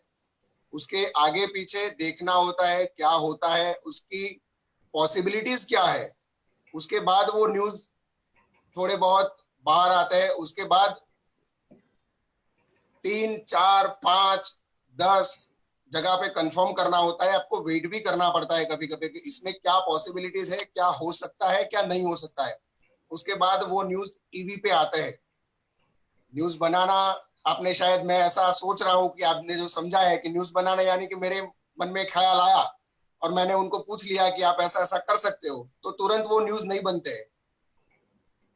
उसके नहीं आगे एक्चुअली पीछे क्या મતલબ ન્યૂઝ એંગલની વાત કરે છે હિરેન. ન્યૂઝ બનાવવા એટલે ન્યૂઝ એંગલની વાત કરે છે કે જે પણ કોઈ સમાચાર છે એમાં કયા પ્રકારનો એંગલ એમાંથી કાઢવાનો છે. આપણે 3 એંગલ નીકળતા હોય તેમાંથી મેઇન એંગલ કયો છે કે જે લોકોને સ્પર્શતો હોય કે પછી આપણા માટે મોટી સ્ટોરી બનતી હોય, આપણા માટે મોટી ખબર બનતી હોય, એ હિરેન એ પ્રકારની વાત કરી રહ્યો છે. ન્યૂઝ બનાવવા મારા એટલે માટે લોકોને સ્પર્શતો એંગલ હોય છે. ટીઆરપી માટે કે ન્યૂઝ વધારે ચેનલ શોધી લેશે. એના માટે હું ચિંતા નથી કરતો. લોકોને સ્પર્શે એ મારી પ્રાયોરિટી હોય છે, કારણ કે મેં હજી સુધી ટીઆરપી માં रॉय जो माथाकूट मारी सवाल નથી पूछना पड़ी। चाहते हैं ना, उसमें मैं थोड़ा इसलिए थोड़ा आपको इतना बता दूंगी, रीजनल मीडिया में ज्यादा ऐसा नहीं होता कि ऐसे एंगल ढूंढे जाते हैं कि कहीं से भी हम हिंदू मुसलमान लेकर आ जाए या कहीं से भी ये वाला लेकर आ जाए। तो रीजनल मीडिया में ऐसा ज्यादा नहीं होता। आप अगर देखोगे ना तो रीजनल मीडिया में पूरे दिन में से बहुत कम ऐसी खबरें होगी जो लोगों से सीधी जुड़ी हुई नहीं होगी। ज्यादातर लोगों के ही मुद्दे होते हैं। हम पानी का चलाते हैं, हम किसान का चलाते हैं, हम स्टूडेंट्स का चलाते हैं, हम वही चलाते रहते हैं। और इसलिए रीजनल मीडिया में उतना थोड़ा अच्छा बचा है अभी तक। बहुत बढ़िया एग्जांपल है ना मैम, जैसे वो जो अभी अल्कोहल खुला था तो उसमें कैसे अल्कोहल और देशभक्ति वाला एक एंगल डाल दिया गया था, तो वैसे ही किस तरीके से ये एंगल्स पेश करते हैं। चलो मेरे को तो आंसर मिल गया। ओके, यहाँ पर फेसबुक लाइव जो हमारा चल रहा है उसमें भी बहुत सारे कमेंट्स यहाँ पर आए हैं। उसमें से कुछ क्वेश्चन है मैं पूछना चाहूंगा। हमारे साथ एक कमेंट जो आया है योगी राज, उन्होंने पूछा है कि क्या मीडिया का जो मेन रोल है उससे वो भटक गया है, चेंज हो गया है, और जो काम मीडिया का है शायद वो अपना मुद्दा खोकर कहीं और चला गया है। ये खासकर तौर पर इलेक्ट्रॉनिक मीडिया के साथ ये देखा जा रहा है। तो इसके बारे में आप में से कौन जवाब देना चाहेगा? मैं इसका ये जवाब देना चाहूंगी क्योंकि वो क्या होता है, पर्सन टू पर्सन बहुत डिफर हो जाता है। कुछ लोग समझते हैं मीडिया का काम होता है पॉजिटिव न्यूज चलाना, आप अच्छा ही बोलते जाओ, आप जो भी दिखता है आप सब छोड़ दो। एक एक नेशनल इंटरेस्ट बहुत अजीब शब्द आ गया है। नेशनल इंटरेस्ट बहुत मैटर करता है किसी भी चीज में। हमें लार्जेस्ट पर्सपेक्टिव में देखना पड़ेगा, लेकिन उसमें हम आम जन का हित नहीं भूल सकते। इसीलिए वो क्या होता है कि जिन्होंने सवाल पूछा है वो मीडिया का रोल क्या समझते हैं क्या पता। इसीलिए जो हर एक इंसान अलग समझता है। और इसलिए वो पाश ने जो कहा था ना कि अगर देश की सुरक्षा यही होती है कि आंख की पुतलियों में हाँ के सिवाय कोई भी सब शब्द अश्लील हो और मन बदकार पलों के सामने दंडवत झुका रहे, तो हमें देश की सुरक्षा से खतरा है। तो बस ऐसा ही है कि अगर ऐसा होता है मीडिया का रोल कि अगर आप नेशनल इंटरेस्ट या फिर कुछ किसी भी शब्द की आड़ में सच्चाई दिखाना बंद कर दो, आप सरकार से सवाल करना बंद कर दो और फिर आप ऐसा बताओगे कि मीडिया डाइवर्ट हो गया है, तो वो गलत है। लेकिन हाँ, अगर आप ऐसा मानते हो कि मीडिया का काम है लोगों का सवाल उठाना, लोगों की आवाज बनना, तो वो भी डाइवर्ट हुआ है। तो दोनों तरीके से आप किसी भी एंगल से देखोगे आपको लगेगा कि हाँ मीडिया तो पूरा बदल गया है, क्योंकि आप वही देखते हो जो आपको अच्छा लगता है। अच्छा, एक दूसरे हमारे दर्शक जो हमारे साथ जुड़े थे, जिगर चौधरी, वो पूछना चाहते हैं कि what are the advantages and disadvantages of news anchor. News anchor होने के फायदे और नुकसान क्या क्या है? फायदा तो सबसे बड़ा होता है कि आपको लोग जानते हैं, आप टीवी पे आते हो, आपको लोग पसंद करते हैं, आपको लोग फॉलो करते हैं, तो वो फायदे हुए। लेकिन डिसएडवांटेज ये होता है कि जैसे कि जब आपको अब लोग ज्यादा जानने लगते हैं ना, तो अब मेरी चैनल में सुबह 7 बजे कुछ चलाना, तो उसके लिए भी लोग मुझे रिस्पॉन्सिबल मानते हैं। और फिर मेरी चैनल में एक ऐसी स्टोरी जब एंकर होता है, जैसे कि मैं एक न्यूज पढ़ रही थी, सुपरफास्ट न्यूज, और उसमें से एक फेक न्यूज चल गई, गलत थी। अब कौन से रिपोर्टर ने दी थी, किसने दी थी, मुझे कुछ नहीं पता, मैं सिर्फ उसको पढ़ रही थी। उसके बाद मेरा वीडियो जो वायरल हो गया जबरदस्त वाला, और फिर लोग आकर मुझे ट्रोल करने लगते, अरे ये तो आप तो फेक न्यूज फैलाती हो। एक गलत न्यूज एक ऑपरेशन चला रहे थे जिससे मेरा कोई लेना देना नहीं था, मैं सिर्फ उसका एंकरिंग कर रही थी, तो उसमें एक गलत न्यूज चल गई, तो लोग मुझे इतना ट्रोल करने लगे, आप प्रोपेगेंडा फैलाती हो, आप ये करती हो, आप वो करते हो। अरे यहाँ तक कि जैसे हमारा ग्रुप है ना, तो उसमें न्यूज़पेपर भी है, तो न्यूज़पेपर में कोई आर्टिकल है जो उनको पसंद नहीं आया, तो उसके लिए भी लोग मुझे बोलते हैं कि आप प्रोपेगेंडा फैलाते हो। तो ये बहुत बड़ा डिसएडवांटेज है कि यार मेरा कोई लेना देना नहीं है न्यूज़पेपर में क्या चलता है, डिजिटल में क्या चलता है, 6 बजे के सुपरफास्ट में क्या चला, मैं उसके लिए रिस्पॉन्सिबल नहीं होती। मैं जो लिखती हूँ उसके लिए रिस्पॉन्सिबल हूँ। लेकिन लोग आपको देखते हैं तो सवाल आपको करेंगे, वो आप भी आपको पहचानते हैं। आपको जब और तारीफ आप सुनते हैं तो न्यूज़ अच्छा चैनल लगता का है। चेहरा, आप न्यूज़ चैनल का चेहरा होते हैं, तो जो अच्छा होता है तो तारीफ एग्जैक्टली। भी आपको मिलती है, अच्छा नहीं होता है तो क्योंकि आप फेस ऑफ द चैनल है तो सुनना भी आपको ही पड़ता है। डेफिनेटली ये बहुत और सही दोनों बात आपको है। एक्सेप्ट करना ही चाहिए, क्योंकि तारीफ हाँ, को अच्छा लगता है आपको और फिर क्रिटिसाइजेशन अच्छा नहीं लगता, तो वो भी तो गलत है। बहुत सही बात है। रमेश, अंतिम सवाल मैं आपसे पूछना चाहूँगा, आप क्राइम रिपोर्टिंग करते हैं तो कभी कोई वाक़या ऐसा हुआ है कि दिल की धड़कनें बढ़ गई और थोड़े से चूक से बच गए हो, ऐसी कोई घटना, ऐसा कोई वाक़या, इतने सालों से आप काम कर रहे हो फील्ड में?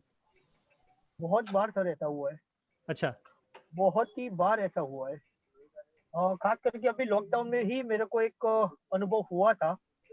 जब भी असाइनमेंट से एक असाइनमेंट दिया गया था कि पुलिस को अब कोई सुन नहीं रहा है, लोग निकल रहे हैं, ये स्टोरी अपने को करनी है। हुँ, हुँ। तो खास करके मैंने सोचा कि ये स्टोरी विजुअलाइज अगर करनी है तो वो सबसे बेहतर कंटेनमेंट जोन में मेरे को इसके विजुअल मिल सकते हैं। तो मैं हुँ, शाह आलम 4 रास्ता है वहाँ पे मैं गया था। बहुत सारे लोग वहाँ से निकल रहे थे, बहुत सारे लोग आर्ग्यूमेंट भी पुलिस के साथ कर रहे थे। तो ये विजुअल चल रहा था, मेरा वॉक थ्रू चल रहा था, तब जाके एक बंदा वहाँ से निकला और मैंने वॉक थ्रू किया था तो उसमें उसको दिखाया, बाद में वो आके मेरे को बताता है। तो ये सब ऐसी बहुत सारी सिचुएशन खड़ी होती है, खास करके रायोटिंग होता है। तो हुँ, रायोटिंग में हम जहाँ पे भी खड़े होते हैं, जहाँ पे भी ये इंसिडेंट बना है, तो बट ऑब्वियस है कि वहाँ के जो लोग हैं कि जिसके घर के पास ऐसा हुआ है, वो लोग सामने वाली जो पार्टी होती है उसके खिलाफ ही बोलते हैं। तो हम ना तो उनके बारे में बोल सकते हैं, ना तो इनके बारे में बोल सकते हैं। तो बेहतर है कि हमको वो घटना ही दिखानी होती है। बाद में हम जब स्क्रिप्ट फाइल करते हैं तब जाके जो भी होता है, दोनों साइड का जो भी होता है वो हम लिख सकते हैं। तो ऐसी बहुत सारी घटनाएं होती है जब हमको ये वाक्य में उलझा रहना पड़ता है कि क्या बोले क्या नहीं। हुँ। अच्छा, आप में से देवांशी ने भी फील्ड रिपोर्टिंग की है, लेकिन हिरेन और हरमेश ने तो एक्सट्रीम सिचुएशंस में जाकर भी रिपोर्टिंग की है, तो पुलिस के डंडे कितने लोगों ने खाए हैं? पुलिस का मार खाया हो, ऐसा कभी हुआ है कि पुलिस? गालियाँ सुनी है सर मैंने। एक बार निकाल दिया था मुझे आनंद के एसपी ने। अच्छा। धक्का मार के निकाल दिया था। हाँ, ओके। बस खत्म करते हैं शो। खत्म करने से पहले आप तीनों से एक-एक मिनट बहुत शॉर्ट में मीडिया के स्टूडेंट्स और अपकमिंग मीडिया कर्मियों के लिए क्या-क्या सोच है, क्या-क्या नसीहत है, वो एक-एक मिनट में फटाफट ले लेते हैं तीनों से। हिरेन से शुरू करते हैं। हिरेन। देखिए, जिसको भी अभी जो करंटली जिसका स्टडी चालू है और जिसको भी आना है, पहले तो वो अपने माइंड में एक बार क्लियर कर ले कि ये ग्लैमर फील्ड नहीं है। क्योंकि ज्यादातर लोग वो ही देख के आते हैं कि ग्लैमर फील्ड है, टीवी पे आएंगे, किसी सेलिब्रिटी को मिलेंगे, मिनिस्टर को मिलेंगे तो मजा आ जाएगा, तो ये नहीं है। वाकई में फील्ड में आके जो काम करना होता है वो सबसे कठिन और टफ होता है। तो अपने माइंड सेट एक बार क्लियर होना चाहिए कि मुझे क्या करना है। उसके बाद भी स्टडी करने के बाद अभी जो स्टडी कर रहे हैं उनके बारे में बताऊं तो मैं स्टडी कर रहा हूं तो मुझे पता होना चाहिए कि मुझे इलेक्ट्रॉनिक मीडिया में जाना है, मुझे प्रिंट में जाना है और कहाँ जाना है। वो एक बार क्लियर हो गया। जैसे मेरे बात करूं तो मुझे पता था कि मुझे इलेक्ट्रॉनिक मीडिया में ही जाना है। मुझे कॉलेज में से भी बोला था कि नहीं तुम प्रिंट में जाओ, कि मैंने बोला नहीं मुझे इलेक्ट्रॉनिक में ही जाना है। तो मैंने फाइनल इलेक्ट्रॉनिक मीडिया में किया और उसी हिसाब से मैं न्यूज चैनल देखता था, न्यूज़पेपर पढ़ता था। आज भी मैं हर रोज 4 न्यूज़पेपर पढ़ता हूँ सुबह में उठ के, फिर आगे की काम शुरू होता है। तो ऐसा नहीं है कि मैं आ गया तो मुझे तो पता ही है कि न्यूज़पेपर में क्या छपेगा। तो कॉलेज में जो प्रैक्टिस होती है वो सबसे अच्छा है, उसको फॉलो करना चाहिए। हालांकि नहीं करते ये लोग, मुझे पता है, हम भी कभी कभी ऐसा करते थे। तो न्यूज़पेपर पढ़ना वो शुरू कर दे लोग। ठीक है। बहुत बढ़िया। यस देवांशी। आईसीटी के लेक्चर्स तो मैं भी अटेंड नहीं करती थी, लेकिन मैं घर पर पढ़ लेती थी। इसलिए अगर आप अटेंड नहीं करते भगत सर के लेक्चर्स तो मैं ऐसा नहीं बोलती आप अटेंड कीजिए, लेकिन घर पे भी पढ़ा कीजिए साथ साथ में। और नॉलेज गेन करना जरूरी है सबसे ज्यादा। और जरूरी है, बहुत कुछ सीखने को मिलता है। एक छोटा सा एग्जांपल, जो प्रीमियर सिखाते थे ना, तब मुझे इंटरेस्ट नहीं था, पर फिर भी मैंने सीख लिया था, तो बहुत काम आता है। आज एडिटर मुझे ऐसा नहीं बोल सकता कि इसमें ऐसा नहीं है, क्योंकि मुझे पता है ऐसा हो जाता है। हम घर पे भी बहुत सारे प्रोजेक्ट्स आसानी से कर सकते हैं। हमें अगर आप ऐसा मत मानिए कि मुझे ये अगर मुझे जर्नलिज्म करना है तो मुझे प्रीमियर फोटोशॉप सीख कर क्या करना है। सबको सीखना ही चाहिए, क्योंकि अब ये जमाना आ गया है अभी की जैसे कि सैलरी तभी मिलती है जब आप लिख भी पाओ, आप बोल भी पाओ, आप रिपोर्टिंग भी कर पाओ। आपको अब ऐसा नहीं रहा कि jack of all master of one, आपको मास्टर ऑफ ऑल बनना है, आपको सब कुछ आना चाहिए, तो ही आप अच्छी पोजीशन पे पहुंच पाओगे। छोटी सी नसीहत वो लड़कियों के लिए खास तौर पे एक्चुअली, और वो जो बताया ना कि ग्लैमर तो पर्दे के पीछे क्या है वो हमें जानना पड़ेगा। आप जब आओगे तब आप जानोगे, लेकिन फिर ये जो है ना कि दिमाग में ऐसा चढ़ जाता है, पता नहीं कैसे, मैंने बहुत सारे लोगों को देखा, मैं जर्नलिस्ट हूँ, ऐसा पुलिस वाले ट्रैफिक वाले से भी झगड़ने लगते हैं, कहीं पे भी वो लड़ाई शुरू कर दिया, अगर मैं जर्नलिस्ट हूँ, अरे जर्नलिस्ट है तो ऐसे जब आप आओगे, आप एंकर बनोगे या फिर आप किसी का इंटरव्यू करोगे, तो ऐसा दिमाग में से आप जब घर पे पहुंचते हो ना तो निकाल देना पड़ेगा। आप ऑफिस से बाहर निकलते हो तब आप ये निकाल कर चलना सीखना पड़ेगा अभी से। तो आप ये सीख जाना, क्योंकि क्या होगा कि आप सीएम का इंटरव्यू लेकर आओगे, फिर घर पे जाकर कोई बोलेगा कि पोछा लगा देना यार, तो आपको उस टाइम इतना कंफर्टेबल फील होना चाहिए उस वक्त। आप ऑफिस से बाहर निकलते हो या तो आप बस ये सीख कर चलो कि आप जर्नलिस्ट हो, आपकी ड्यूटी खत्म हो गई है, अब आपको नॉर्मल बनना है, तो बस ये सीखना पड़ेगा सबसे ज्यादा, दिमाग में वो चढ़ने मत देना ये नशा। वाह, बहुत बढ़िया। हरमेश, आप क्या नसीहत देना चाहेंगे? और सबसे पहले तो जो भी स्टूडेंट्स है जिसके 2 या 3 सेमेस्टर बाकी है या फिर 6 महीने बाकी है, वो लोग अभी से प्रैक्टिस ये शुरू कर दे, अगर नहीं की जा रही है तो। हर रोज न्यूज़पेपर पढ़े, हर रोज जो भी बड़ी घटना है, चाहे कोई भी बीट की हो, एजुकेशन हो, क्राइम हो, पॉलिटिक्स कोई भी हो, उसकी स्टोरी पढ़ के, ऐसा नहीं बोल रहा हूँ कि कहीं से भी, लेकिन पढ़ के वो स्टोरी अपने आप लेके अपने आप उसका एंगल दिखाए। और थोड़ा मैं ये भी कहना चाहूंगा कि अगला जो वक्त है जो इलेक्ट्रॉनिक मीडिया के लिए, मैं कहना चाहूंगा कि आप सब कुछ एक ही बंदे हो और आपको सब कुछ करना है, ये समय है वो आने वाला है। कैमरा वर्क भी आपको करना पड़ेगा, लाइव भी आपको खुद ही करना पड़ेगा। अभी से हम लोग कर रहे हैं, जो हमारी मोजो किट है उसके साथ हम लोग घूमते हैं, तो यानी आपको मल्टीपल बनना पड़ेगा, मल्टीपल काम करना पड़ेगा, सब कुछ आपको ही करना पड़ेगा। फील्ड में जाना होगा, लाइव आपको करना होगा, स्क्रिप्ट आपको लिखनी होगी, डिजिटल प्लेटफॉर्म के आपको उसके ऊपर भी आपको काम करना होगा। यानी ये सब काम आपको एक ही आदमी से लेना होगा, एक ही आदमी से करना होगा। तो ये भी प्रैक्टिस आपको शुरू कर देनी चाहिए। ज्यादा से ज्यादा बस मैं यही कहूंगा कि आप टीवी देखते रहे, उससे ज्यादा आप हर रोज न्यूज़पेपर पढ़ते रहे, 2 इंग्लिश पढ़े और बाकी गुजराती जो है वो सभी पेपर से वो पढ़ना शुरू कर दे, और रोज एक स्टोरी आप अपने तरीके से लिखे। वाह, बहुत बढ़िया। तीनों लोगों ने जो बताया, इलेक्ट्रॉनिक मीडिया या प्रिंट मीडिया के लिए तो काम करता ही करता है, लेकिन मैं समझूंगा मीडिया के हर एक क्षेत्र के लिए ये चीज़ काम करती है। आपका नॉलेज और स्किल ये हमेशा आपके शार्प टूल होने चाहिए, क्योंकि आज दौर ये हो चुका है कि बहुत सारे मीडिया इंस्टीट्यूट है, बहुत सारी जगह से कंपटीशन क्रिएट हो रही है। और मैं तो ये देख रहा हूँ कि बहुत सारे न्यूज़ चैनल ऐसे भी है जहाँ पर फॉर्मल डिग्री नहीं किए हुए लोग भी अच्छी पोजीशन पर काम कर रहे हैं। तो जरूरी नहीं है डॉक्टर बनने के लिए आपके पास एमबीबीएस का डिग्री होना ही जरूरी है, लेकिन एंकर बनने के लिए जरूरी नहीं है हर बार कि आपके पास एक डिग्री हो। डिग्री नहीं होकर भी आप अच्छा एंकरिंग कर सकते हो, क्योंकि ये जन जीवन से जुड़ी बात है, जन सामान्य से जुड़ी बातें हैं। अगर आपको वो समझ आती है तो शायद आप बेहतर तरीके से काम कर सकते हैं। तो पत्रकार बनने के लिए तो हर एक विद्यार्थी को यही चीजें सीखनी पड़ेगी, कनेक्ट होना पड़ेगा, जन जीवन जन सामान्य से जुड़ना पड़ेगा। तो उसके लिए समाचार पत्र और न्यूज चैनल ये तो अनिवार्य हिस्सा है हमारी जिंदगी का। आज डिबेट बहुत अच्छा रहा। तीनों हमारे एल्यूमनाई आज गेस्ट बनकर हमारे साथ जुड़े, उसकी एक बहुत अच्छी खुशी है। जो हमारे अपने कभी एक साथ काम किया करते थे, पढ़ा करते थे, इस तरह से वापस जब जुड़ते हैं और आज जो पढ़ रहे बच्चे होते हैं उनके साथ जब हम संवाद करते हैं तो ये बहुत खुशी का माहौल बन जाता है। इसी तरह से हम जुड़ते रहेंगे। देवांशी, हिरेन और हरमेश तीनों का हम यहाँ पर शुक्रिया अदा करते हैं, और इसी तरह से अगले एपिसोड में फिर से नए गेस्ट के साथ, नए दोस्तों के साथ जुड़ेंगे, चर्चाएं करेंगे, सीखेंगे, समझेंगे। तब तक सेफ रहिए, सुरक्षित रहिए और नई नई चीज़ों को सीखते रहिए। धन्यवाद। Thank you.